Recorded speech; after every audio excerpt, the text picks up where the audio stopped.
ஒருத்தர் வெறும் 10,000 இன்வெஸ்ட் பண்ணி 5 லட்சம் வரைக்கும் சம்பாதிச்சாரு. ஆனா 3 மாசத்துல மொத்தத்தையும் இழந்துட்டாரு.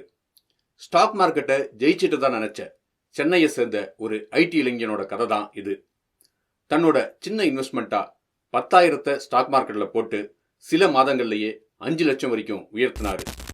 தான் வாங்குற ஒவ்வொரு ஸ்டாக்கும் தன்னை ஒரு பெரிய பணக்காரன் ஆக்கிடும் அப்படின்னு அவர் நம்பினார். ஆனா பேராசை எப்பவுமே ஆபத்தானது. ஓவர் கான்ஃபிடன்ட்னால ரிஸ்க் பத்தி யோசிக்காம அளவுக்கு அதிகமான குவான்டிட்டிஸ் எடுத்து மார்க்கெட்டை சேஸ் பண்ண தொடங்கினாரு. விளைவு 3 மாசத்துல 5 லட்சத்தையும் இழந்துட்டாரு. இழந்தது பணத்தை மட்டும் இல்ல, தன்னோட தன்னம்பிக்கையும் இழந்து நொறுங்கி போயிட்டாரு. ட்ரேடிங்ல லக் மட்டும் உங்களுக்கு சக்சஸ் தராது. உங்களோட ரிஸ்க் மேனேஜ்மெண்ட், டிசிப்ளின் மற்றும் பொறுமை தான் தொடர் வெற்றியை தரும்.